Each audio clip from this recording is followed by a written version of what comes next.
All right, welcome to the regular meeting of the Easton Planning and Zoning Board, August 15th, 2021. I'm sorry, 2022. In keeping with an act relative to extending certain state of emergency accommodations, this meeting will be conducted remotely over Zoom. Attendance by board members will be remote, and remote attendance shall count towards quorum. This meeting will be broadcast live and recorded on ECAT. To use Zoom, follow the link on the calendar on the front page of the town's website. While board members and applicants will be on video and audio, public participants will join the webinar as attendee, meaning they are muted with no video feed from them. During the public testimony portion of the meeting, members of the public can be recognized by using the raised hand function or *9 if joining by phone. Board members are asked to announce themselves via name when making a motion in a second, so it'll be clear to the audience and minute takers who made the motion. All votes will be by roll call. To ensure we have a quorum, we will now have a roll call. Greg Strange here. Robert Stetson. Here. Christopher Anderson. Here. Peter Duchesne. You're muted. Peter, you're muted. Oh, still here. All right. Amos Kedem. Here. And I'll just check. All right. I see no Deb. So with Deb out, we will sit. Amos will be sitting as a full member tonight. So our first three items for those in the audience are we have received requests to continue. 70 Sawmill, is that going to the 29th like the other two? Yes. Okay, so I need someone to make a motion to continue 560 Foundry Street, Sawmill Village to August 29. Motion to continue Sawmill Village to August 29th. Stetson. Anderson, second. All those in favor, Greg Strange, aye. Peter Duchesne. Aye. Amos Kedem. Aye. Robert Stetson. Aye. Christopher Anderson. Aye. Thank you. And we need the same for Rhino Easton Development LLC, 530, 550 Turnpike Street, continued site plan review to August 29. Motion to continue 530 and 550 Turnpike Street to August 29th. Stetson. Anderson, second. All those in favor, Greg Strange, aye. Peter Duchesne. Aye. Amos Kedem. Aye. Christopher Anderson. Aye. Robert Stetson. Aye. I see, Stephanie, we have Deb with her hand up in the Okay, attendee, thank so. you. And last but not least, we have a continued site plan review. Has it for 534 Washington Street? My Brother's Keeper Incorporated has asked to continue to August 29th. Motion to continue 534 Washington Street to August 29th. Stetson. Anderson, second. All those in favor, Greg Strange, aye. Peter Duchesne. Aye. Amos Kedem. Aye.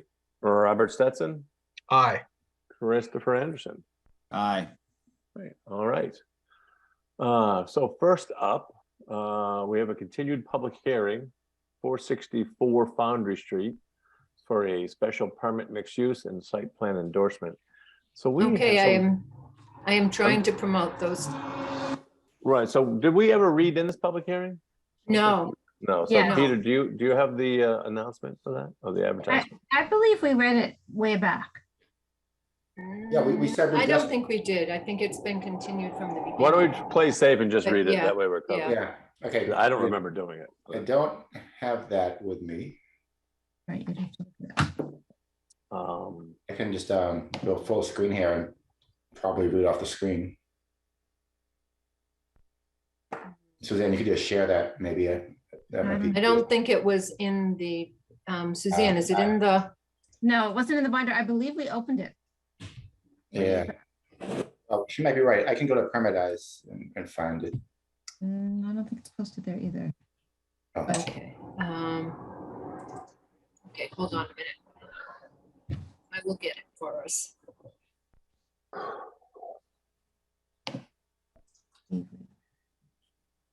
Can't tell you the date. It's just gonna take a second while I go to my work I can do it. computer. Public. Good evening, Deborah. I see you.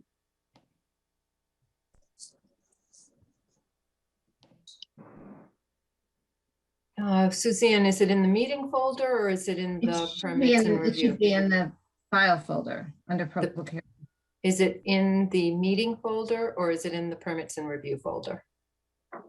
Permits and reviews. Okay. Thank you. Under public, I know it.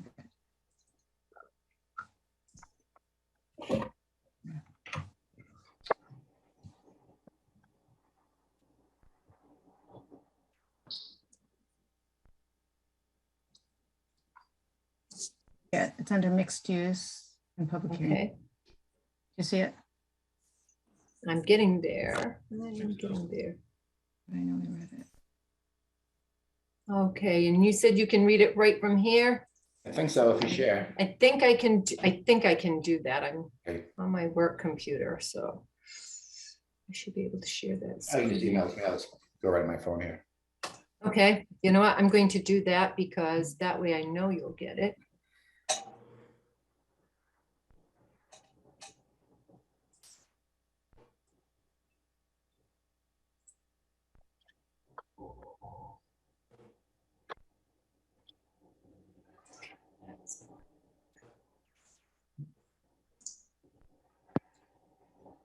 Anybody have a good joke while we wait? Yeah, I heard about a guy that went on a flight and lost his luggage. It's not very funny. You ever heard that? So we're coming home. So I decided after doing the Italian train system for 2 weeks, we hired a driver to take us from Cinque Terre, a couple hundred miles back to Florence Airport. Oh, there you go. I'll continue that later. Okay. Peter, you Okay. see it? Yeah. Peter, tell me when you need me to scroll. Okay, yep, Town of Easton notice of public hearing. In accordance with the provisions of Chapter 41, Section 81-T MGL, the Easton Planning and Zoning Board will hold a public hearing on Monday, April 25th, 2022 at 6:30 p.m. to be held remotely on the application received from Fusion Investments LLC for a special permit mixed use under Easton Town Code, Chapter 235 zoning, 235-56, special permits and Appendix A-2 special zoning districts. Table of use regulations, principal uses, 5 mixed use Furnace Village Business Subdistrict, footnote 6, to allow a development that includes primary commercial and primary residential uses on the same site at 464 and 466 Foundry Street, Easton, Massachusetts. Assessors map 45U, lots 33 and 36. The meeting will be, thank you, conducted remotely via Zoom. The virtual meeting link will be contained within the posted agenda at least 48 hours in advance of the meeting. A copy of the application and plan may be reviewed on the town website. The notice is also available at masspublicnotices.org. Greg Strange, Chair. Thank you, Peter. So I want to just a quick history of this project, and then I'll hand it over to Mr. Grimaldi and his team. So we're probably familiar with this. This is the two lots that were combined on the southern side of Shaw's on 106. They've been cleared for a couple of years. You may recall we approved a duplex for one of the lots a few years back. So anyway, Mr. Grimaldi is proposing a multifamily project under the recently passed Furnace Village zoning, under this case, Furnace Village Depot. Came into us a ways back. Stephanie and I had some preliminary, very preliminary conversations with his team, and just gave him out. Kind of reviewed the bylaw and what was the history behind it, and what we'd be looking for, and gave them some ideas. And then they came back a couple times, and we have it in, they've come back with a form that we thought, okay, this is, I think, acceptable enough, good jumping off point to, now open this up and present it to the board. After tonight's hearing, I'm gonna propose we do a site visit. So we can, take a look at it in more detail. But anyway, so with that, I will hand it off to Mr. Grimaldi or Mr. Ferrier. Just gentlemen, name and address for the record, and then why don't you take the board through your project, please. Sure. Thank you, Mr. Chairman. Good evening, board members. Scott Farrier from Holmgren Engineering, 1024 Pearl Street, Brockton, Mass. On behalf of Joe Grimaldi from Fusion Investments, the owner and applicant of the property. I don't know if you want to give your address, Joe, before I get started. Thank you, everyone. Joseph Grimaldi, 365 Turnpike Street, Southeastern Mass. All right. All right, folks. Well, as the chairman just said, we've had a couple of different iterations of this plan that we've kicked around amongst ourselves and with the planning department, and we've finally decided and come forward with this plan that we have before you tonight, which is a 20-unit residential building. It's 10 units on the first floor, 10 units on the second floor, 20 units total. There'll be 16 two-bedroom units and 4 one-bedroom units is the breakdown. We have 40 parking spaces proposed on the site, a little bit of a turnaround area off to the side of the building that would allow for a drop-off area, delivery parking for the residents and the tenants at that time. The one issue that's kind of come up, we've got one small change that we'll be making to the plan that we didn't make as part of this submission, but we will make it going forward. We're going to have a little bit of a different parking configuration. There'll be less parking behind the building, more on the side of the building, which will allow us to have a bigger chunk of green space right behind the building. So we'll be making that change hopefully the next time you see this set of plans. At this point, we've submitted everything to you folks, to the Conservation Commission. Has been sent out for peer review, and we've actually already received our first set of comments back from the beta group on the plans that we had originally submitted. So we're in the process of working through those changes. We'll make the changes that we need to make to satisfy beta. At that time, we'll also make the changes to the parking layout. So we hope probably at some point this week, we'll have a revised plan ready to resubmit to you folks. Again, it's, I guess, a significant change as far as parking goes, but the building's going to be the same, unit count's the same, parking spaces are the same, just a little different configuration of the green space that I think will allow the tenants of the property to use a little bit more right behind their building and kind of beautify that area. We've tried to really lay out a building. BKA Architects from Brockton did all of the design work. We really tried to keep the building as close to Foundry Street as we could, keep all green space in front of Foundry Street. We've kicked around a whole bunch of ideas with parking in front of the building, in addition to the side of the building, and that really wasn't what the bylaw was looking for. So we've come up with this design. Again, it's a whole bunch of green space right off of Foundry Street in front of the building. We think it's a nice looking project. And as I said, we hope to have a blessing from beta and more discussion with you folks going forward. Okay. Do you want to, I didn't want to interrupt you, but do you want to share the screen and walk the board through the plans, or how do you want to handle this? A quick overview of the site, or? It's always a trick question, but I would like to try, Mr. Chairman. Okay, well, why don't you try? Because and going forward, I just think it helps. We're going to obviously be in the Zoom version of meetings for at least 2 more years. So I think we start to stress to everybody that they should walk us through their plans. Just, not that we don't love to hear the tones of your voice, but I think it's, helps if you can, as you're describing it, you can show us I agree. visualization of the plan.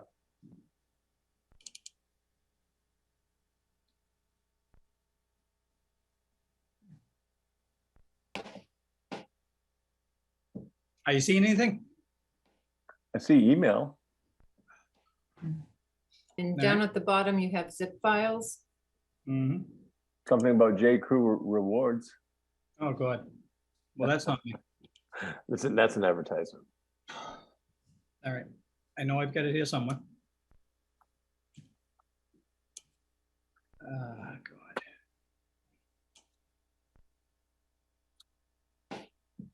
It always works good when you guys aren't around. Yeah, I'd share mine, but for some reason it's loading very slowly after. Well, I can share mine if Scott can't get his open. I don't know. I'm still trying. Stephanie, you All want to right, share yeah, yours? So yeah. why don't we have just in the interest of time? In stress. Okay, so stop scaring. And Stop Stop scaring. sharing. Stop Yep. scaring. Stop sharing. Oh, God. Okay. didn't you ever play video games as a kid? Oh, God. They didn't. Oh, I was. They weren't this difficult. Ah, All right. Thank you. Okay, you can see it, right? Yes. All right, so right there, the view that Stephanie has called up, you can see we've got parking on the side of the property there, coming in off of Foundry Street, almost directly across from Shaw's, on the western side of the property. A row of parking, a travel way, and then the parking goes behind the building. So there's about 22 spaces behind the building.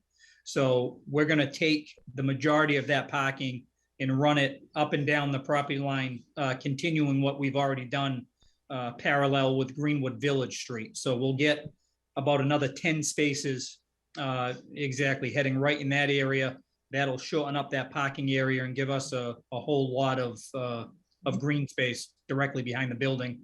Kind of associated, there's a little bit of a wetland area in that lower corner.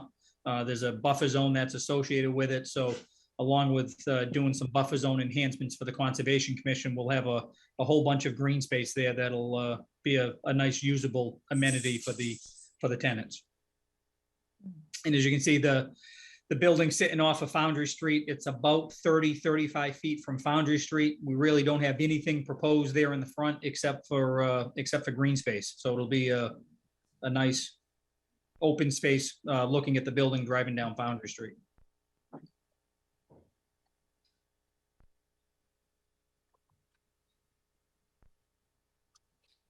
okay. Do you have the architecturals you want to show to the board? Are they part of? Yeah, well, we have the Oh. renderings. There we go. I don't think there were elevations, were there? No, I think we should. No, Just the renderings and yeah. Right. Do you have are these the revised ones? Remember they sent some in? these were the most recent. Right. So can you go to the front? Do we have the? Yeah, hold on. There we go. Well, yeah, there we go.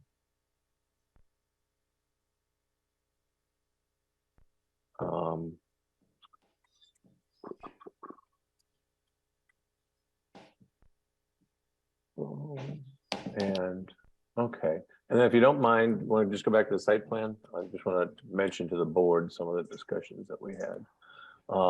So, and I'll open this up to the board. I just want to say, so one of the comments that I had passed on to the team, or Stephanie and I passed on, was, if you remember, this lot used to be fully wooded, and then they, not this, their previous owner clear cut the whole lot.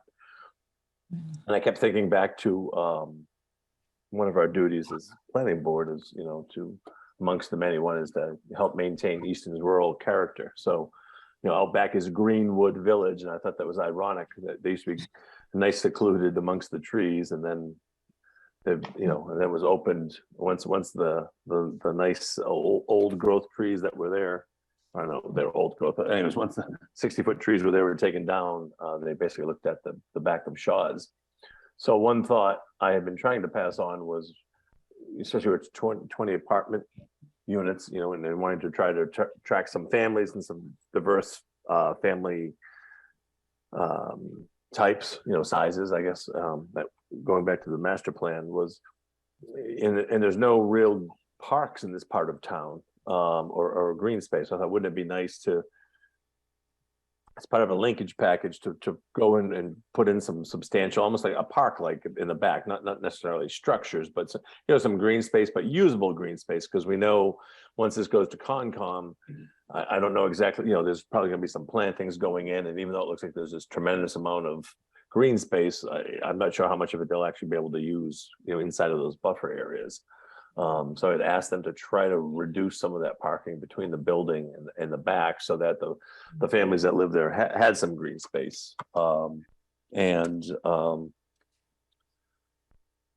that's why I think might be a good idea for a site walk, so we can look at that, and if and when we decide to approve this project, we can have a better idea of what we'd be looking for green space. So anyways, with that, I'll open it up to the board for any questions or comments. Yeah, I mean, my first question is, I mean, maybe I'm just not seeing this, but I thought this was a mixed use project. Is this just residential now? It is now, yeah, it's been scaled back and it's just residential now. Our original plan, the original filing that we made, the original advertisement was for a mixed use. But now it's just been scaled back as just a 20-unit residential. It was hard to be honest, I mean, the mixed use sounded good, and it, we had some nice looking architectural plans, but it was just impossible to get everything to fit on the property. It's really just not big enough to get the required parking that we would need, not only for the residential, but also the commercial and retail component. It just didn't work, and it really didn't fit in the bylaw. We were jamming a whole bunch of parking right in front of the building. It definitely wasn't fitting in with the character that you folks were looking at with the bylaw. So we really spent a lot of time and energy on those plans, but there was just no way to make it work. The only reason I mentioned it is that, and I haven't carefully analyzed it, and I'm sure that you have, Mr. Faria, but it just struck me that when we redid the bylaws here, one of the reasons for the increased density was to try to promote or stimulate some mixed use. And I'm just curious what how does this fit better into the bylaw than, the mixed use project? Well, as I said, I think primarily just because of the size of the property. The property just isn't big enough to support a mixed use development. You just wouldn't have the parking space, the room for the room for the amenities that you folks are looking for in that bylaw to have a mixed use. It just doesn't work with this size property. Is that to say that this project is not economically feasible without 20 units? Is that with 20 apartment units? Is that what you're getting at? Right. That's the number that works for the property. So now if that's now let's do Upland Area here. Well, I guess say outside of the buffer that you don't mind using, I guess is a better way to say it. Approximately. I believe it's about 2.5 acres. Yeah. 80,000. Yeah, 80,000. So a little, yeah. So actually less than 2 acres. Yeah. So I guess based on, the way this, the owners are looking at this, is that for about 2 acres worth, they need 20 residential units to make any project feasible. Right. And any commercial that would have to go along with that would need more space or just more flexible, like site plan accommodations from us. Yeah, that's exactly it. There's just sorry about that, folks. Yeah, that's exactly it. There just isn't enough room for the parking that would be required. Yeah, I'm just trying to think of other similar sized lots that might have something similar coming up, and not sure how this will fit into a decision-making process going forward on other properties as well. Well, I'm kind of curious, just from like a getting to square one kind of point here. Does the bylaw that we recently passed allow this kind of multifamily development with this density under the zoning? Or I thought that it had to have a mixed use component, but again, I haven't looked at it carefully. I think So, I'll jump in here. to say that it may be, a mixed use may be allowed, not will be allowed or needs to be allowed. So this, under this zoning, it can be either mixed use, or it could be multifamily. They have, and as it spells out, it says, multifamily, maximum of 10, one per 5,000 square feet, maximum of 10. Or, and then remember, many members of this board fought to get a line in there that says, or more is allowed by planning and zoning board. And So that's for this is straight, a that's for special straight multifamily. I just wanted to get to square one. I'm not saying that So but that's to for me, I thought that when we had addressed this, that or that Greg, the chair was just talking about was in relation to mixed use. But if it's related to multifamily, then that's fine. I Yes, just it's in both. And I just want to add one thing, is I've had the advantage of looking at this longer, and I'm not saying anybody has to agree with me. When we looked at this, Stephanie and I and the applicants, that first, they were just trying to, they're trying to get mixed use in there. But yeah, it's what, 1.5 acre, 2 acre lot. By the time you get all that, it just was getting so tight. And we had some discussions, and I'm not sure, it's been a little bit of a while, but I said, this district, and I think this goes back to when we were doing the zoning, we decided to go with a multifamily. And again, this is special permit. So that, it's not by right, but we looked and said, there's certainly, we know what's been happening with bricks and mortar, commercial, and there's certainly no shortage of vacant commercial properties in this district. So I think maybe the team thought, all right, well, why don't we on here try to go to a residential based project, within. So, but again, it's a special permit, and I've said, okay, well, a couple things I'd be looking for this is, I'd want to see, when I say green space, I'm not talking about just grass out back. I want to see a park built with mature plantings and some really substantial landscaping to help bring back some of the value to the properties out back that were scarred when these lots were cleared. And I'd be looking for a pedestrian light, to cross over to Shaw's. If we keep talking about these walkable neighborhoods, it needs to be made a little more walkable. So there's a long way to go on this. Yeah.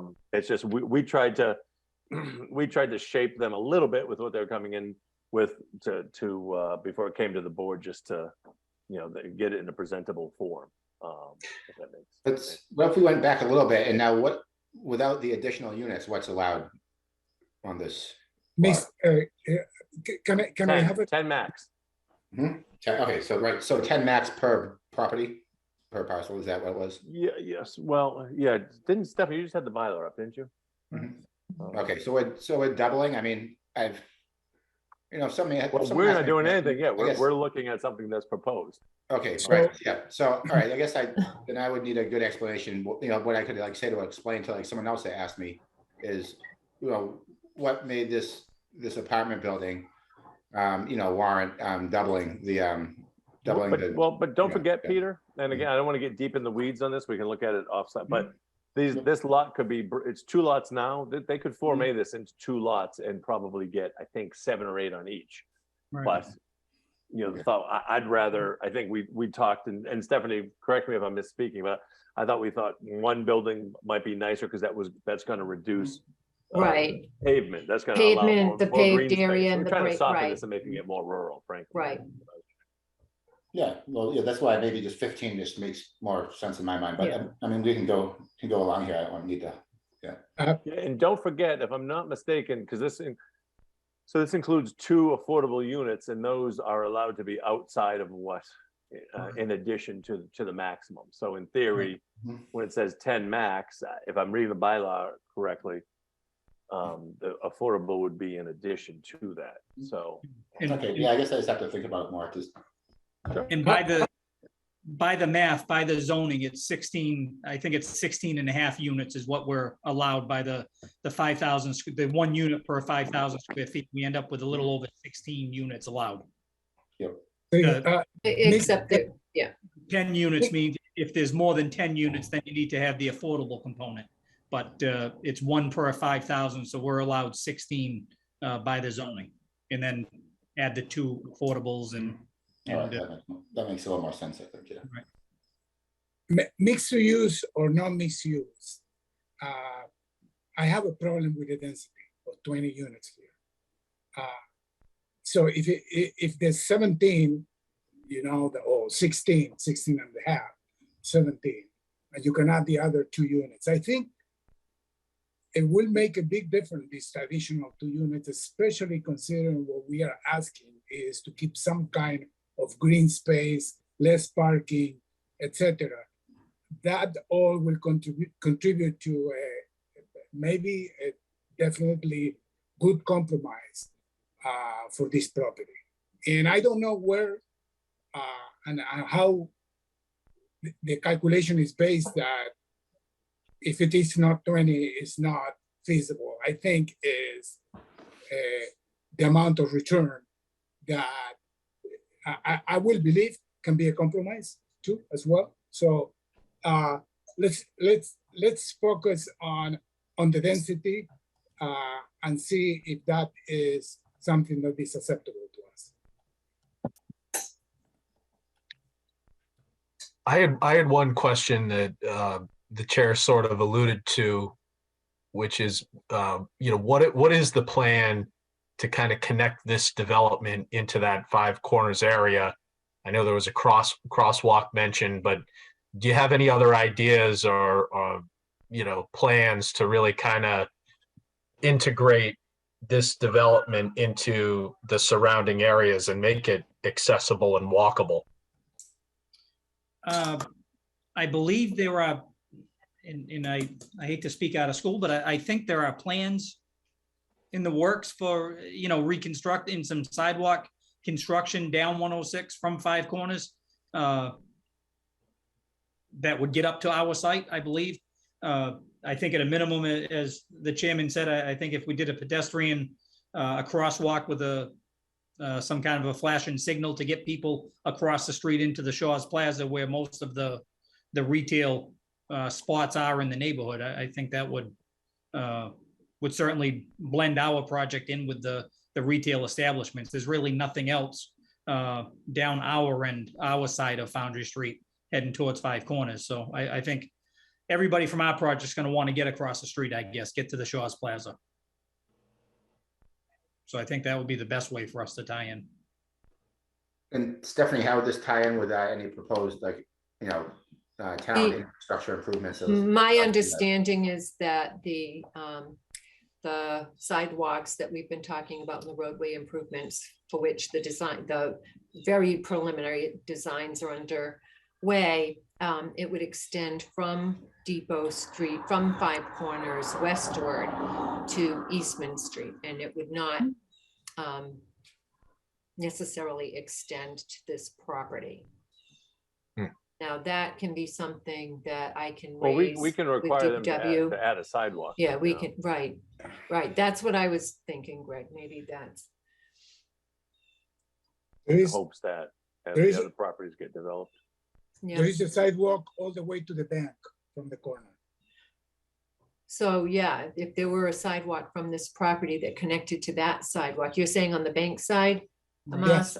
Yeah, Yes. yeah, that's what I All the thought. way from the corner to the Yeah. bank, the sidewalk on both sides of the street. Yeah, I know. I mean, it sounds like they're pushing the limits of profitability here anyway, so I'm just not really sure what to even say about trying to help out with things like that. But I guess the only thing I would ask is just that, if you look at the beginning of 235, I just lost it, the Furnace Village District 235-51.2, maybe in writing, you could explain under section A, how the purposes of the Furnace Village District are met. Maybe not check every box. There are 7 Yeah. items there. And then there are several items under the sub-districts.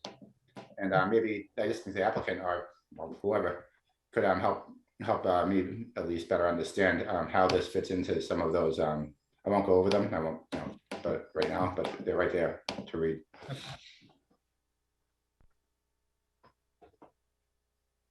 my initial impression is that I'm disappointed to see that it's strictly residential, and I also don't think the elevations are quite as pleasing as the original.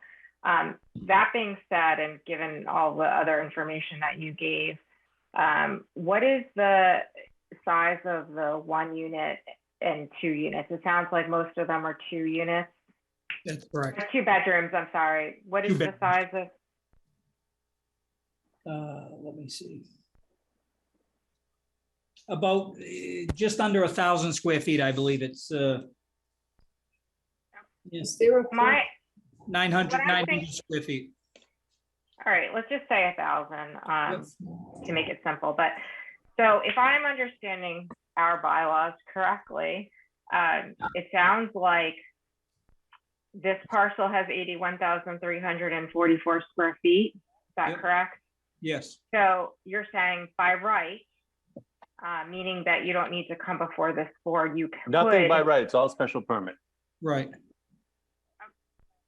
Under the guidelines of the special permit, you can fit 16 units in, because 81,344 divided by 5,000 works out to 16.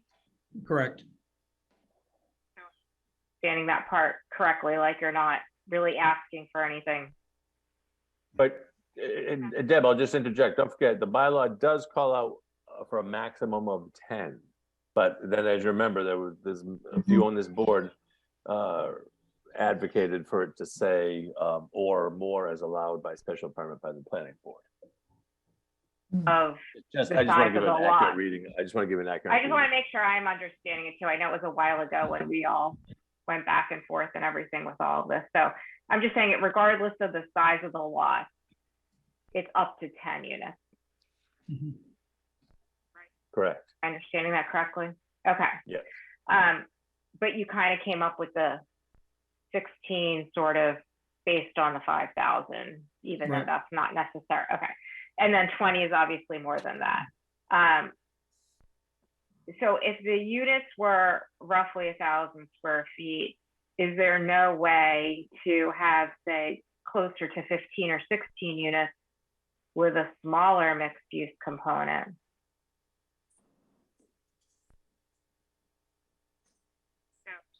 It is 1,000 square feet, you'd maybe have, 4,000 or 5,000 square feet. I think otherwise we're just talking about another residential building, which, obviously it seems as if there is a shortage of housing, and this is a 1 and 2 bedroom project, which seems like it is much needed housing. But yes, given some of the earlier sketches, and obviously I understand there's a economic component to this, and Mhm. saying I'm a little sad to see the evolution of the elevations, and yes, kind of the lack of any kind of commercial component, and also just a lack of any formal relationships with any other commercial areas, which, I mean, I guess, the draw to Shaw's is there, but it's obviously a tough pedestrian crossing to really establish, but you still have the opportunity to do it. And I'm just saying, obviously, as other people have already mentioned tonight, there's not really any connection in general. So I'm just wondering if there's a way to mix it up at all to salvage some smaller portion, which would then make it easier to have some of that commercial relationship.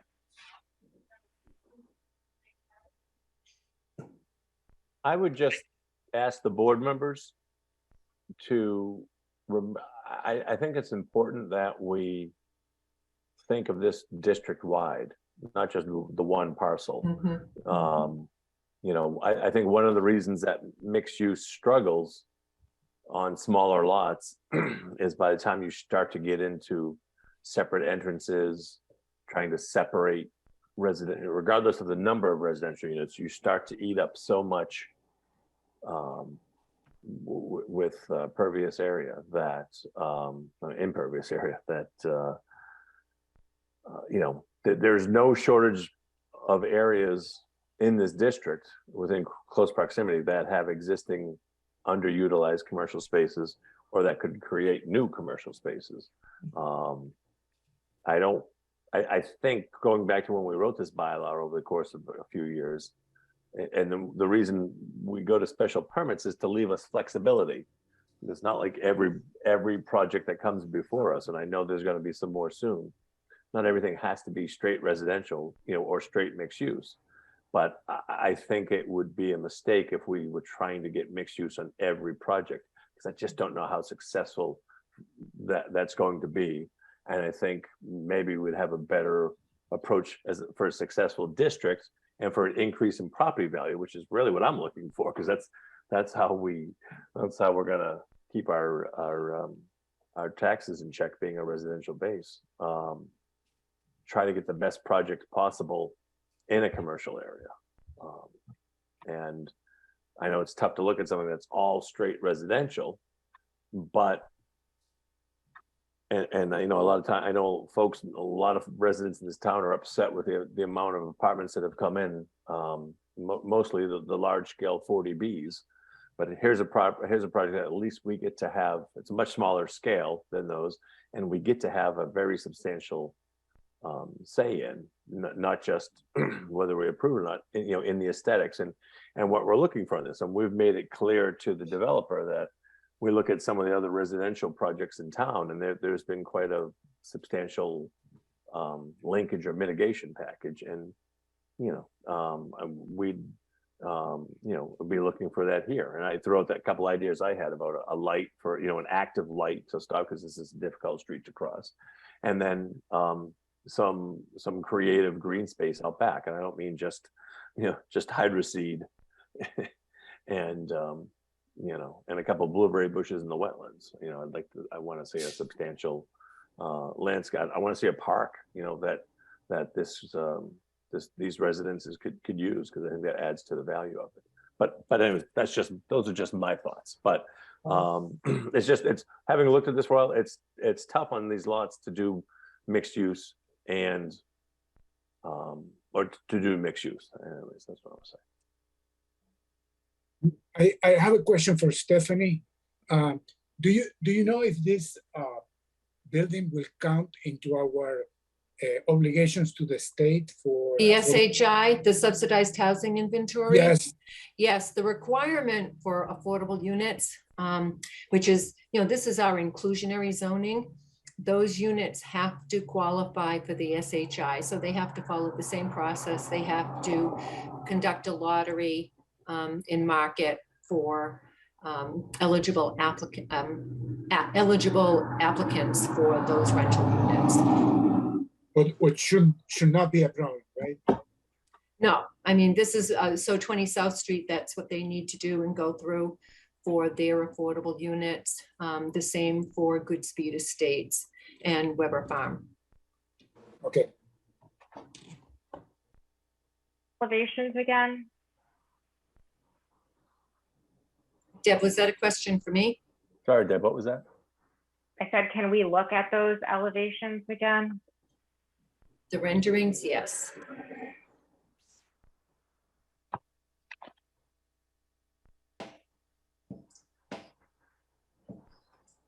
So this is the back.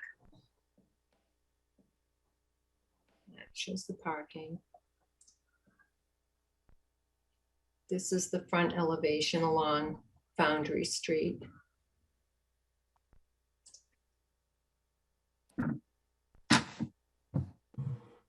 This is looking towards the east.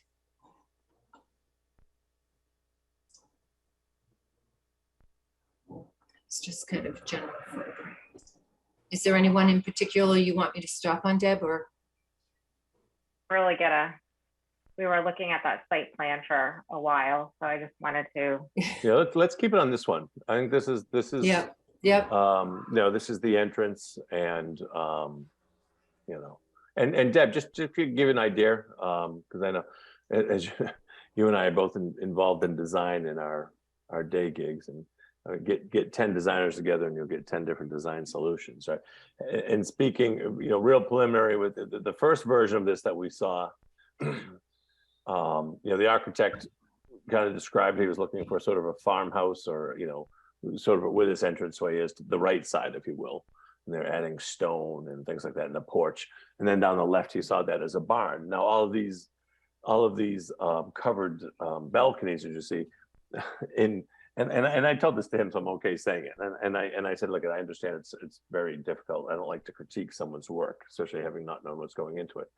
But I said, what I'd be looking for is, I'd like to see us get something that no one else has. I want something that just blows us away. And that first rendition, I said, my issue with it was, okay, on the end, there was some nice detail. And on the other end, there was some nice detail. In the middle, it sort of looked like it was just kind of cut and paste. It was just kind of extruded. And so it came back and he threw these little hip roofs over it. And I didn't respond after that. I just said, let's, because it wouldn't fair. I wanted to get it to the board. But I think, this is our first time together as a group. I think we can, continue to look at this. And I think it's really important we should all go out and do a site walk together, at least those that can make it, so we can look at the scale of this project on the property and how it relates to its neighbors. And I can certainly have Dave Seibert from BKA go to that site walk with us, so he can certainly kick things around with you folks a little bit better than I can, as far as that goes. Yeah, I mean, the thing is, we have to be careful. I think it might make more sense to have Dave at the next meeting. Sidewalk is really informational. What I'd be looking for is I think it would make sense if you guys just gave us a rough staking of the building, just roughly the four corners. And we can just look at how the site, because I think the sidewalk is more about, it's more just asking questions. So we can't go out and say, oh, I'd like to see this done with the building, or, you know what I mean? So I wouldn't want you to waste Dave's time at that one. But I think it would benefit having him, explain the design to the board, maybe at the next meeting. Okay. So, so board members, any more comments on this preliminary start here? Or Stephanie, you too. I didn't mean to exclude you. Yeah, I think I need to go back to my report. I mean, I do think, in going kind of to Tim's point and everyone talking about the number of units, and you've explained it, Greg, why this project could meet the level of why the board should grant the additional units. So I think that was important to consider. There wasn't a lot in the narrative that talked about the value of the green space and how it would add value to the properties behind. Also the proximity, I think Scott talked about that, but it will be within walking distance of a lot of amenities and services in the district. And I think the point that you made, Greg, is an important one for the board to consider this in the context of what the board is looking for the zoning to do into the future. And is this one of those projects that helps jumpstart that vision?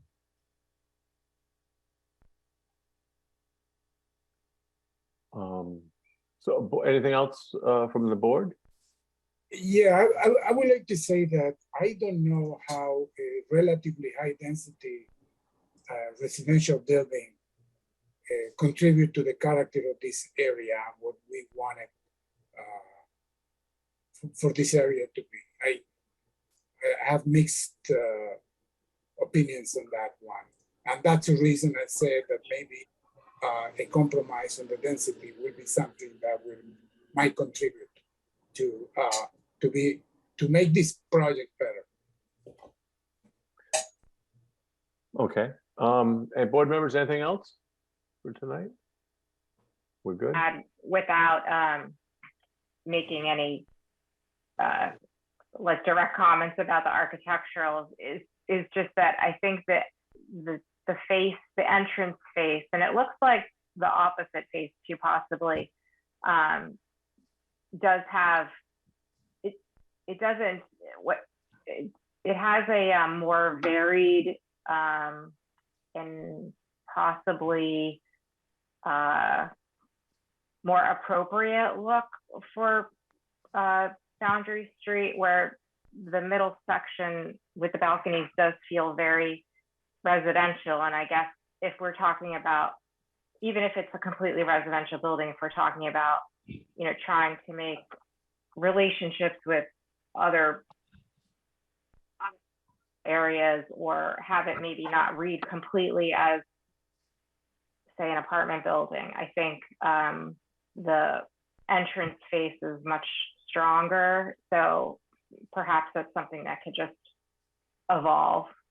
Yeah, like, yeah, even like those, the you know, the it looks sort of like wood, you know, supports there under the entrance canopy. That looks kind of just more, a little more natural than just you know, the straight black across, like the kind of the all Yeah. black across the other side, right? I'll share a comment that I had with Dave, and again, I always preface this, and Deb, you know, being an architect, I always hesitate to critique someone's work because I don't know that, you know, what's gone into it, right? What they all have a boss, right? We've all designed things, and or those of us that design, and maybe, you know, we don't always get to do exactly what we want, but. What I told him that day, and I wish I was sharing my screen, but I'm not. Put your hand, look at that rendering that's up. Put your hand, cover the middle part of that building, right? So you look to the right and you see, right, there's that gable with the wood porch that Peter was just talking about. And Yeah, right, that works. that's nice. That has a theme. There's a nice little, you know, farmhouse or lodge or whatever you want to call it. And then down to the left, you know, take that balcony off it, but yeah, okay, there's like a barn, but right in the middle, and I think Debbie was just saying the same thing. I'm like, that's, yeah, to me that says motel, you know, and I to me, I told him the truth. I said, I want to see something that no one else has, and that doesn't mean it has to be expensive to do it, you know. I understand value engineering, etc. And I said, and I'd like the building to have a theme, you know. There's 3 of my favorite buildings in Easton, I'll call them modern buildings, are right in this district.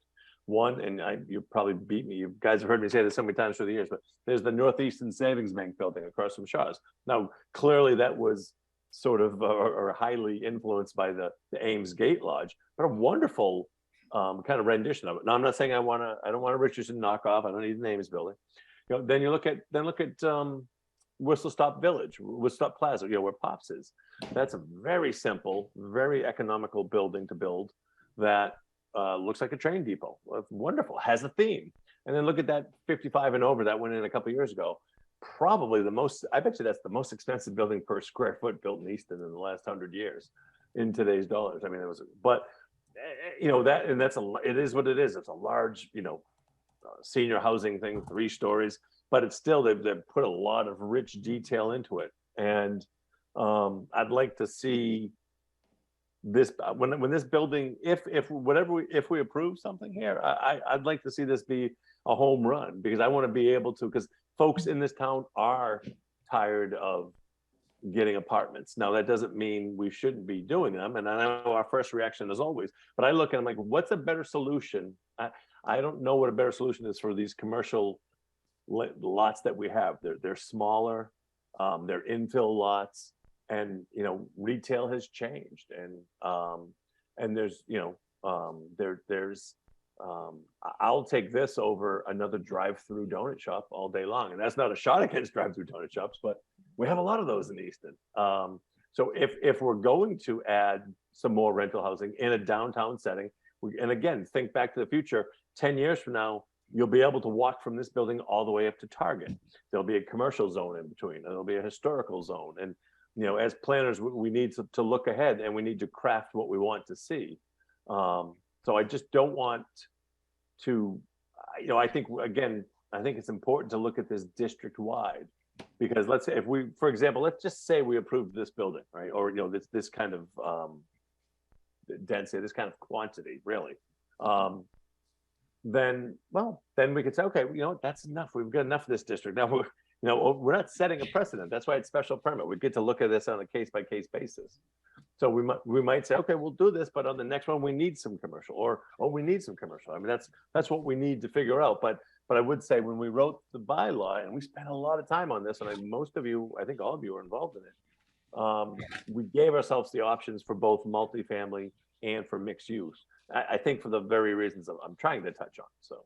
Yeah, it's the same argument. It's special permit, so that's why we can talk about it and decide. Yeah, You know, absolutely. So that's why, if you have a chance, and I know a couple of you, even a few years ago, when we were writing the bylaw, some of us were disagreeing, and I said, and I brought these two lots up, and I said, hey, go over here, and here you could have X units, and take a look and see what you think, and 'cause I thought we already had enough density. I think someone was trying to get more density. I'm like, I think we're good, because I knew we were going to start to run out of space. Because I won't lie, I would love to see this building be 3 stories, because it would be eating up less space, and that would open up for mixed use if it wanted to, or just for more green space. But I also understand as soon as you go to 3, that opens up a whole bunch of things building code wise that make it extremely expensive, and you really start to you need to have even more units. So I understand the reality of that. But I think what Deb and I are struggling with is, when you keep it to 2 stories, you can see it from that overhead rendering. Yeah, you get a little detail on one end, you get a little detail on the other end, but in the middle, you basically have a big flat roof and, cut and paste scenario. So we need to add some jogs in there. We need to add some character. We need to we need to create something that only Easton has, that we, as well as the applicant, can be extremely proud of, again, if we approve something. And, really a landmark building to help stimulate the economic development in this district that we've been talking about. I mean, drive down the streets of this district. There's a lot of neglected and forgotten and empty properties. And our job is to come up with the best way to wake this up and make it a viable economic engine amongst many, in this town. Because we don't have, the other day someone called me up screaming. I was in Italy. I took the call, and why aren't we getting an Amazon warehouse? I'm like, we don't touch a highway. We're not even on a blip on their screen, because every community that we abut has direct highway access. We don't have that. So we need to keep our property values up and become a restaurant destination. But to make that work, you need some housing that people can walk to in these areas, because that is desirable. People love it downtown. We're landlocked downtown. The problem with 138, we wrote some great zoning there, but you really only have like 3 properties that you can do anything with, and they're all just kind of locked in with current owners. And so this one, and I'm telling you, this, we're getting more and more calls. This district is all going to change in the next 5 years. So it's a huge responsibility, but one I know we can do a good job with. So anyways, I'm exhausted and still on Italy time, so I'll stop babbling now.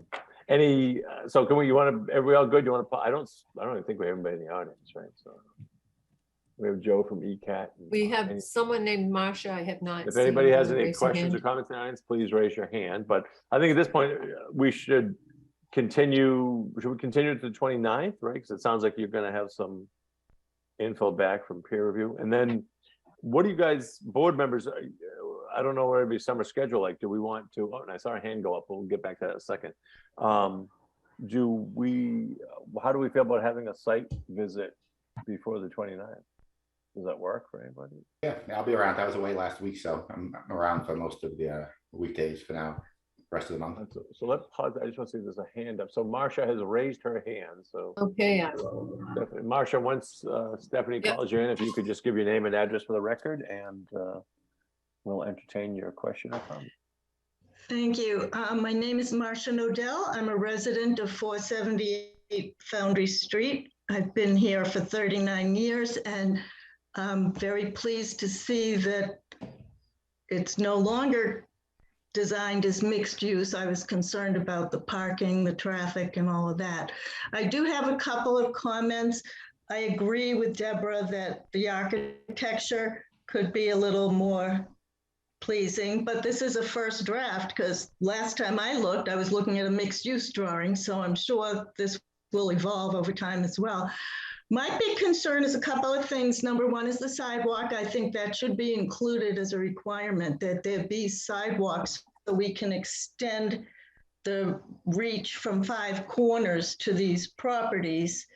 And having lived here, I will tell you, I no longer just cross the street from my house. I go down to the light and use the pedestrian light to cross because it's very dangerous, just to let you know. But I think there should be sidewalk all the way down. And you'll note in front of the bank, in front of Harbor One, there is no sidewalk. It's crushed stone. So that needs to be filled in with sidewalk as well as part of this, so that we have a continuous stretch of sidewalk to the new development. Sure. Well, I just want you to know that there's not a way, and I agree with what you're saying, but sometimes it has to be done step by step, and there's not a way that we can require this applicant to put a sidewalk in front of someone else's property. Oh, okay. Well, maybe we But can we can ask the we can bank. require one in their total frontage, hoping that, I know we're going to see a couple other properties on that same side of the street before us, I imagine, the next year. So it'd be nice to stitch that all together, and then maybe the town can have a talk with the owners of the bank, and they can take care of that crushed stone. So. Yeah, I had one other question. I think just one other, because you addressed a lot of the things. Is there any plans to put solar in this building? I think we should be forward-looking, and maybe for some of the electric consumption in the building, maybe for the common areas or whatever. So that would be for Scott. Are you the? Yeah, I don't believe we've looked at that at all at this point. Yeah, one of the goals of the district is sustainability, right? So that, Yep. Yes, good point there. Okay, is that everything, Marcia? Yes, thank you. Great, thank you so much. Appreciate your participation. Okay, so there's no one else in the audience. So here, I think I will entertain a motion to continue to August 29th. And then we can talk about a sidewalk. 464 and 466 Foundry Street to August 29th, Duchesne. Second, Stetson. All those in favor, Greg Strange, aye. Peter Duchesne, Aye. Thomas Kedem, Hi, Robert Stetson, Aye. Deborah Balsaric.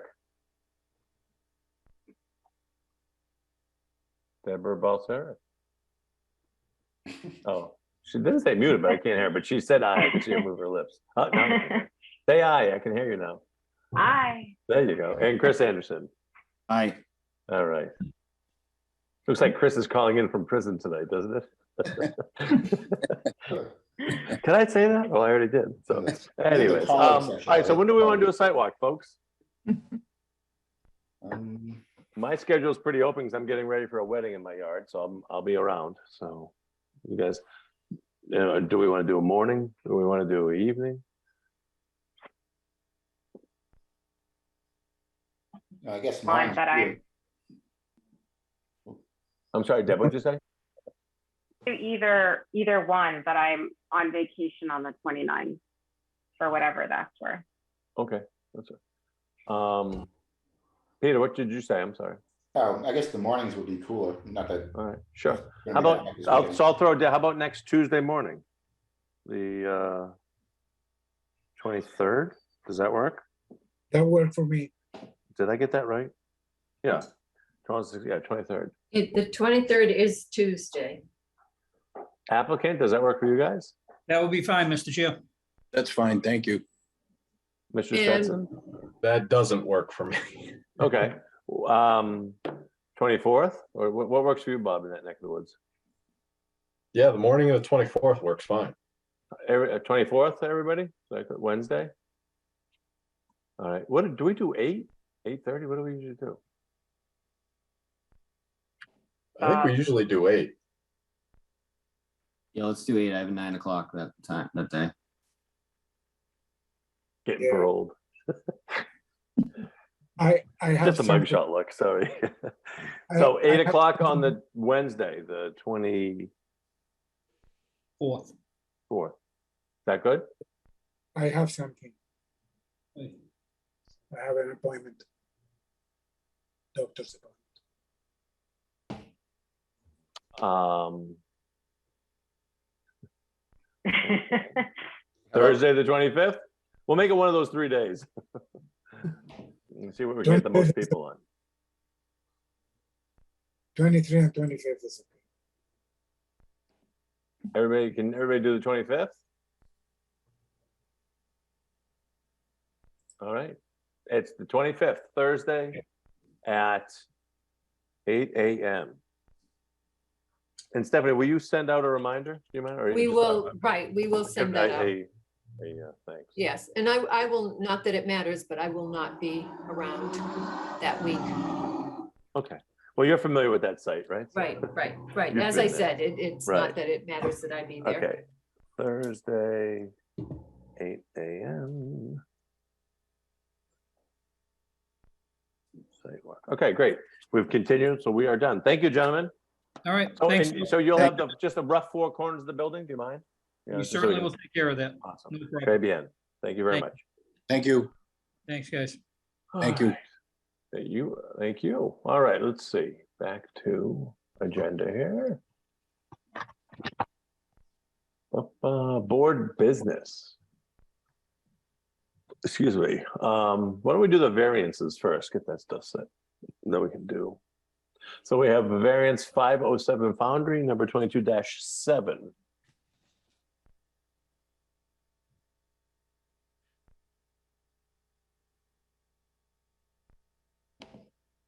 Is that the additional sign for Aroma Joe?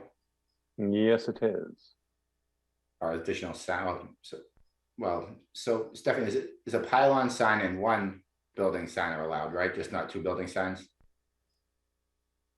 Correct.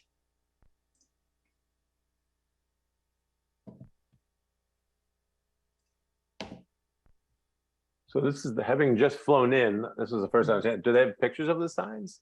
Yeah, they have like 10 of them. They have a bunch of pictures. Where are Hold they on, under? I I'll can't bring find them them. up. I'll bring them up. I'm in the, oh, here we go. All right. Nope. Sign location and No, I map. just had a thought, just maybe like kind of like in general, if we were kind of, like you said, this neighborhood's gonna change so much over the next 10 years. Would we maybe start looking towards like less illumination or less internal illumination Sure. for a different, it's a historic district, along those lines? Yeah. Or is that? No, hey, the ghost of Wayne Benson lives on. Dark sky compliance. Mhm. No, well, sure. I mean, I think we have to be, we have to be careful with right in a dense area with signs not wanting to. So, are these all proposed as internally illuminated? That's the way I read it, yeah. But I could go back and. No, that's fine. Yeah. So it's gonna have to come before us anyways, right, for that part. Mhm. Um, Oh, yeah, you're right. So this is But just. yeah, for the I don't think, extra I sign. mean, I don't believe we've ever allowed 2 internally illuminated signs. I know, I remember we said no to CVS way back. Yeah, well, I was gonna drive down there today and then I realized that there was a line of traffic because they were doing the paving, so I didn't make it down to look at the other, the area. But you're probably right. Although, if they were not illuminated, they'd probably fit right in. Yeah, I mean, I don't think you need, one sign on a building illuminated is fine, you start. Peter, getting where do you, into- I'm not seeing where it says they're illuminated. Yeah, Suzanne, were these illuminated signs I believe the ones that she highlighted on the page you you just, go back here. on the page? and then there's, you go back. Yeah, just search So the illuminate. pylon and the, okay, Yeah. Okay. so these internal three. The narrative. Yeah. professionals. Those 3. Yeah, I mean, there's a pylon sign and then 2 signs on the building. It's definitely Yes. overkill. Oh, it says applicant is requesting they be permitted to hang 2 illuminated wall signs for better identification on the building facing east and north sides. They're also requesting internally illuminated signs that will include both letter sets on the building, the pylon sign, and the exit, the enter and And the exit sign. direction, yeah, so 2, And the 4, directional 6. signs, yeah. So they're for looking quite a for few. 8 internally illuminated signs. Oh, big crap. Why the signs on the building couldn't just have goosenecks and know that they need to both be, or either of them have to be internally illuminated, especially if there's all of these other signs. Yeah, so the menu board, that's okay, right? I mean, it's a menu board. It seems like I could understand why it might need to be internally illuminated. And sign looks a little large. I don't know if we can go back to that one. Which one? The freight.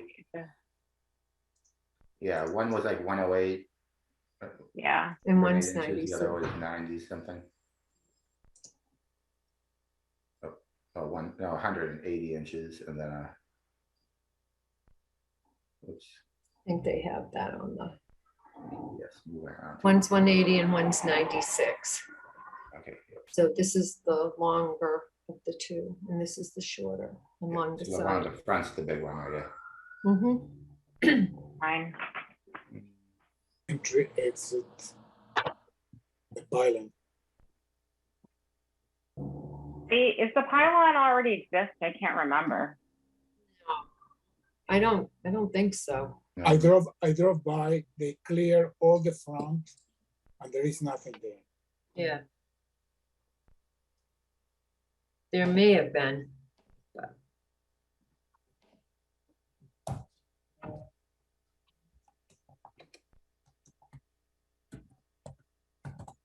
Greg, I see you talking, but I don't hear you. Oh, I'm muted. Stephanie, can you go back to the front view from 106? Thanks, Chris. this one, This one, all right, I'm assuming main- that, okay, no, so that's that's the the main- left side. Hold on. oh, that's the left side? No, That's what that's it's, facing the No, that's, street. well, but that's the one facing 106. that's what I isn't it? thought. Yeah. that's Right, the one facing street 106. side, okay. So Why it are says we, left so side my thought is, elevation. okay, that's the main one. Mhm. So if we were to allow, if the board's okay with that, I'm not saying it has to be, but if that's illuminated, to me, that's the main one, right? So if that's illuminated, then the one that's over by the handicap ramp entrance, you know, the side entrance facing McGuire's, and the pylon, I mean, I don't see why you need so many, right? It's, you know, internally illuminated. How many signs do you need? Now, if we want to, okay, he's on a corner. So if you want to allow this one, but I don't think they both need to be illuminated. Or is that what I was hearing from the board? Yeah, that's what I thought. And then look at, that's a pretty big pylon too. That thing's, that's almost 13 feet high. I mean, I just don't see, why do you need, that's right out front. Why do we need all these light up signs, right? I mean, to Peter's earlier point, it's going to really start to be a visual cacophony there, which is already kind of an open, overlit plaza anyways.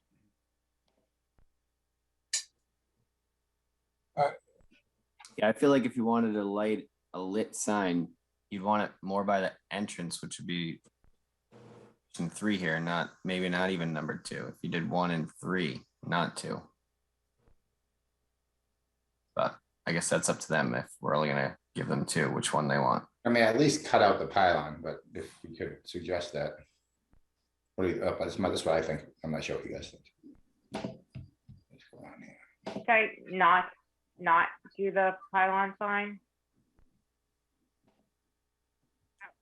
Peter, sorry. I think Yeah, the that's pylon what that sign, was right. yeah, it's so Yeah. big and it's so dated. I mean, and it's like, you know, come on, how many?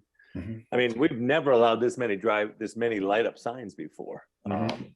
We said no to CVS in a much more congested area. Well, no, similar congested area. So what But- kind of comment would we make, I guess? Well, no, I'm trying to figure where the board's Oh. gonna say, I mean, I think one internally illuminated sign on the building is enough, whether they want to put it on the main, whether it's over the small entrance or the street, they can decide, I guess, So, I mean, are pylons something that the board would like to see in this district? Not really. No, that goes. So I along think with- this is your opportunity to, So it's part, and is this maybe part of the even some variance, the sign bylaw? guidelines need to, Hmm. I don't know. Yeah, I mean, if I they don't want know. two I'll have signs to on the look at it, building, but- so are we saying, I mean, I don't need, like, why do you need, it's oversized. two it's sign- ridiculous. yeah. And I then, mean, the- and then he's got the mini pylons by the entranceway. I mean, it's way too many light signs. And the building sits pretty close to the road. Right I on mean, top of it's the not, street, yeah. exactly. And it's elevated, so it's overlooks, right? It's a little bit on a little bit of an incline, isn't it? Mhm. Maybe not. Yeah, it's up high, no, especially the way they've done it, that they've cut out the yard, so that patio that the board got them to put in is elevated, yeah, 2 or 3 feet.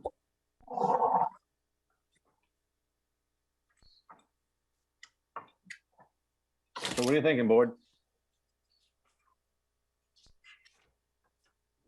Well, I know why they want the pylon, because the pylon allows people driving in 106 from both directions to see this place ahead of time. Right, and then, but then if you start getting other businesses that want the pylons, Right. again, you just get that sign clutter. So Well, let's think about this. Let's think about, so here's a good question, to kind of to Steffi's point earlier. Think of the Dunkin' Donuts that's in front of Shaw's. That has a pylon sign and it has one sign on the building.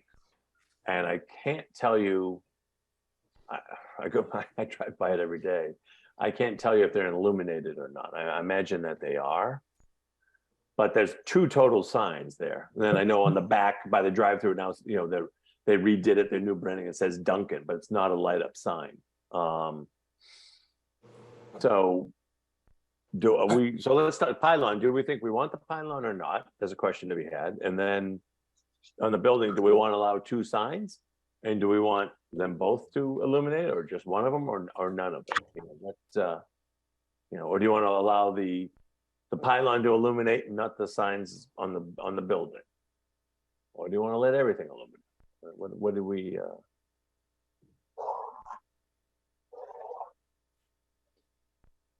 The pylon. Because I they're gonna have to think come that- to us. Oh, sorry, Deb, I didn't hear you at first. Go ahead, I'm sorry. I'm not a fan of the pylon, and I think that just having one illuminated sign would be sufficient given the proximity, but and that they have other signs, the directional at the entrance, that where you actually turn in as well. So somebody help me. Is the pylon part of the? What is the purpose? What is the ask for the variance? Is it the 2 signs on the building? All It right. has to be the 2 signs because Because pylons are allowed, correct? Right, One yes, I freestanding just sign. reaffirmed that, yes. Yeah. So are we okay with 2 signs on the building? Let's just forget about them lighting up for a second. Just 2 signs on the building. We okay with that? Or not okay with that? I will say that having a sign on the side when you have a pylon is redundant. Yep, I agree. I Yeah, think I the don't know if it is. I mean, either- if they were not illuminated, I would be okay with 2 signs. I mean, I think that they're doing what they think they need to do to, to have a successful business. We're thinking about supporting the neighborhood by providing more inhabitants. So if these people run their own business and that's how they feel they need to design their, their store. But then why do we have a planning board if we're just gonna say whatever anybody says they need for their Oh, business? well, that's not what we're saying, right? Yeah, Right. that's why we're talking about it. Right, I And get you. I meant know, as but I far think as we- 2 signs, like 2 non-illuminated signs would be fine with me. With no pylon, I'd be. Peter.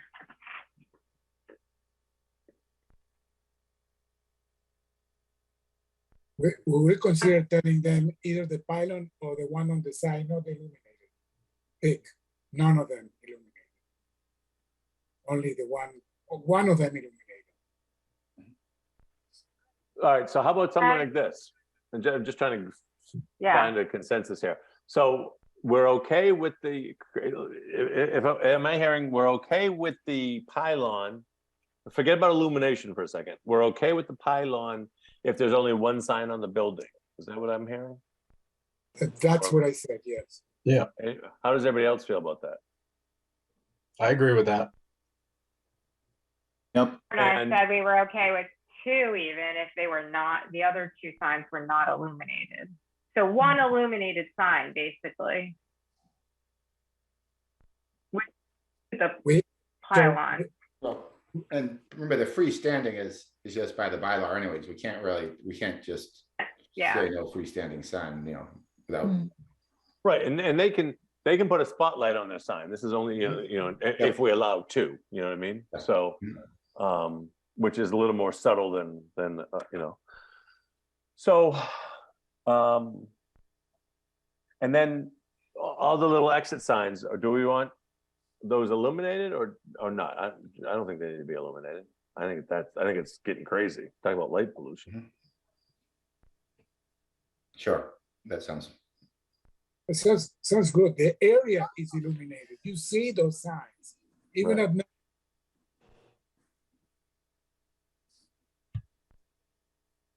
So the board supports 2 signs on the building if they're not illuminated, or if only 1 is illuminated and the pylon is not illuminated? I'm just trying to bring us all in to get to a consensus here. Knowing that they have to come to us for illumination, so we need to probably be somewhat consistent. So what about, we would be okay with the 3 signs, provided that only 1 is illuminated. Yeah. Preferably the one on the front of the building facing the street, Sure. rather than the pylon. But that's, Yeah, I'm okay. And we do not support the other exit lights being, so that they have to come for us anyways. We don't support the directional signs being illuminated. Overkill. Yeah. Everybody okay with that? Yes. Not at all help any confusion with what the entrance and the exits are, which I don't know if it does or doesn't. The Dunkin' Donuts, Shaw's, I mean, people know where to get in. There's, remember all that, they're repaving what they said they weren't gonna repave. And Yeah, the directional arrow. Yeah. By the way, the exit and entries are not illuminated anywhere that I know. Not Right, internally exactly. illuminated. Exactly. And you see them. There is light here. It's not. It's not a Okay. neighborhood. So I'm gonna say something, and if somebody agrees, they can go, so moved. But so it sounds like we're saying that we support 2 signs on the building and the pylon if only 1 of the 3 is illuminated. So moved. And nothing else is illuminated, not the exit signs. Okay. The message board, I mean, the sandwich board, or the menu board, that can be obviously that's illuminated. So, Yeah. So who voted? Peter? Nobody, yeah, Peter made the motion. Do we have a Peter made the second? motion. Second. Yes. Amos Kedem made the second. Mhm. Any further discussion? Hearing and seeing none. All those in favor, strange eye. Peter DeShane, Aye. Chris Anderson, Aye. Deb Balsaric. She said aye. Yeah, I think your microphone's off tonight, I think. Robert Stetson, Aye. Amos Kedem. Hi. Bob Stetson looks like a poet tonight too. He has his hand down. It's like, yeah, look at that. Yeah. We're We've very- got the we're poet very and the cultured prisoner planning board tonight. All right. Let's see. Agenda back here. Next up is the ATM drive-through ATM use on. Uh-huh. Oh, not Target. Hannaford's. Yeah, that's for a variance, right? I'm trying to. Well, it's a special permit for, is it a drive-through ATM or just a drive-through? Here we go. I got my agenda back. Here we go. Special permit For the ATM, yeah, so we, this is the one that we worked with them on. Mhm. So I'm assuming we're in favor of this? Motion to support. Second, Stetson. Okay. All those in favor, Greg Strange, aye.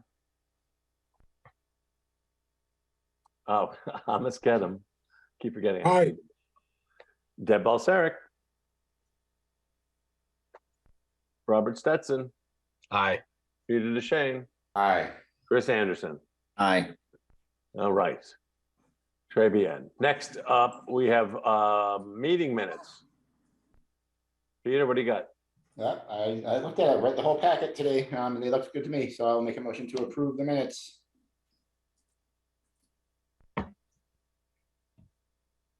Is there a second?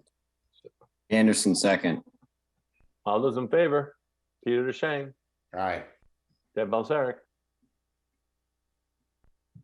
Deb Balsaric.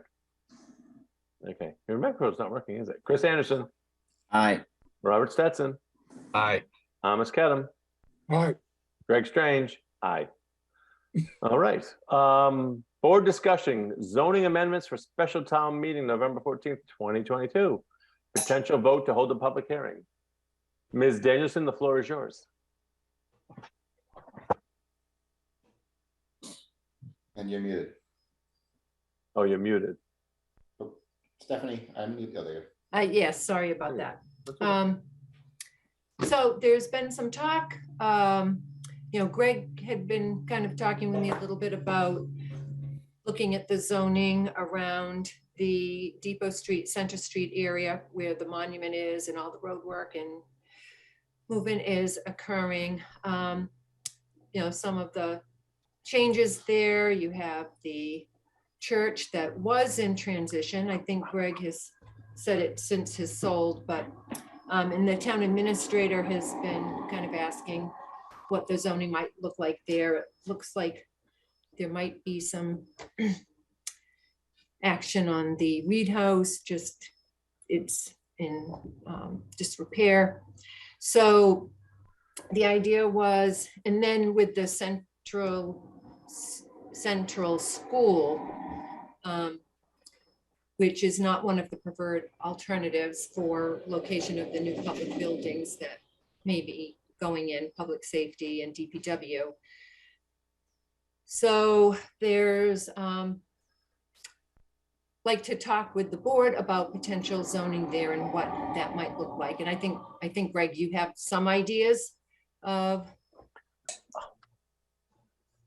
the zoning. Yeah, I Greg think, and I were gonna don't, talk a little more. I don't, so I think today, we were just looking to, we've been talking about it. I think we can hold a better comprehensive discussion at the next meeting, but we were looking to take a Yes. vote tonight just to schedule a public meeting, to get slotted in like we have to statutorily for special town meeting. So, and I think that would work. We could talk about that at the next meet. We could vote on that tonight to do it. We could talk about it the next meeting, then maybe the meeting after that would be the public hearing, I guess. Yes. So Yeah. we'd have time to craft, and then that way, and what Stephanie said, there's that neck of the woods, the church, which sold, but you never know. The Reed House, which just went on the market the other day, and that's that house that the road just about passes right in front of right now, and then like she said, the Center Street School. So we can have some discussions about that area and maybe come up with some zoning to make it more attractive for, a little more, to create a little cohesion, I guess, a little mini overlay district. So would you all be up for a discussion of that? I would. Nods. So would someone care to make a motion to a motion to vote to hold the public hearing on this in the future? The town meeting? So moved, Stetson. I like your style. Is there a second? Adam second. All right, Karam second. All those in favor? Strange eye. Robert Stetson, Aye. Peter DeShane, Aye. Deborah Balsaric, Christopher Anderson, Aye. Amos Kedem. Hi, That is unanimous. Thank you very much. So we'll discuss, we'll put that on the agenda for the next meeting. So put your zoning thinking hats on and don't drive by there this week though. Traffic's terrible. I got stuck there today for about a half hour. And let's see, chair report. Nothing, I have nothing to report. I had a wonderful time in Italy and I'm gonna move there. Food is so cheap, it's unbelievable. Really? I filled up a whole cart for like $15 at a supermarket. My daughter wants to go there, so yeah, that would be Really like is. top on her list to go. Yeah. So much fun. What a fun. And my favorite thing I bought, the museum, went to Florence, and one of the academy, whatever, one of the famous museums there has the Michelangelo's David, and I bought a life-size casting of the nose because we have like a running joke about noses in our family. I just thought that was the coolest thing. It was only 30 euros too, not bad. Okay, so I saw this thing about meeting changes. Problem is, I have a huge obligation on September 12th. Are we required to change it because of the primary election? Yes. Yes. Okay, I cannot do the 12th, and I know we have a lot of important stuff coming up. Yes. Yes, we will. So,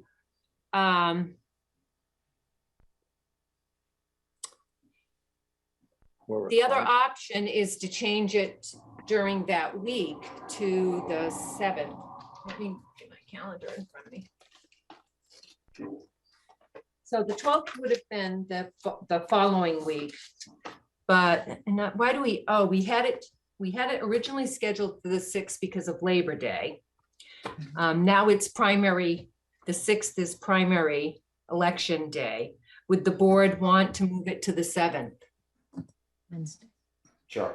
Wednesday the 7th, just because I know we have a couple probably important votes that night. Right.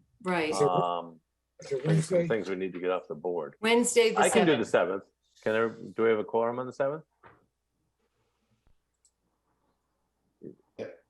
Raise your hand if you can do the 7th. Raise your hand if you can do the 7th. 1, 2, 3. I don't see Bob's 4. hand. This is October 7th? No, No, September. February. I'm sorry, September. February. September. So we have 1, 2, 3, 4. We have at least- September 7th is fine for me as well. All right, so let's do September 7th. And then, so then the And then change we're the looking at 19th to the November. 27th? Was that just related because we're moving or? Well, if we do the 7th, the 19th works fine. Okay, okay, good. Yes. Then so we don't have back-to-back meetings that way. That works perfectly. Sure. And then, so November 14th, non-meeting, we can't do it. So we're adding 2 meetings? It says to November 7th and 21st. What does that mean? So right now, I believe we have a meeting scheduled for let's see, wait a minute. No, if the 14th, I think the meeting, Suzanne, was it the 28th? It was, I believe. Let's see, I have it in my calendar. Right, it was the 14th and the 28th. So if we move it to the 7th, which is still 2 weeks after the last October meeting, right, Suzanne? Say that again. We have October 20th. November 7th is 2 weeks after the last October meeting, right? The October meeting's the 24th. 24th. Yeah. Okay, so if we do the 7th, Yes. then rather than the 28th, So I see, so you're substituting the 21st. 28th to the 21st, I got you. Okay. yes, Is yes. everybody, that works on my schedule, does that work for you guys? Everybody follow that? Okay, Chris, It's yeah, okay. okay, good. All right, so we can do that. The 28th, and instead it'll be on the 21st. Right, so the Yeah, November meetings 14th, will be the yeah. 7th and the 21st. Right. And then we're changing the 6th to the 7th, but the Yeah. 19th stays. Right.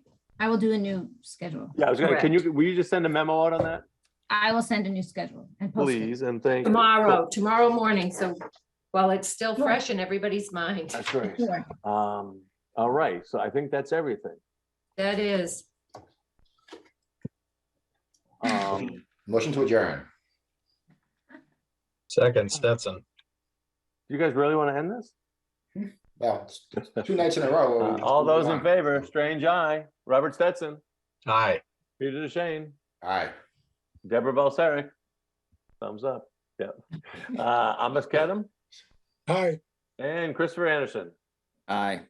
Thank you. Chris, I would have been impressed if you'd taken a tin cup and started to rattle that on the monitor. All right. Good night, everybody. Thank you so everyone. much. Thank Good you, night. ECAT. Thank you, Easton. you. Everyone, and we'll see you guys next week for the site walk. Ciao. All right,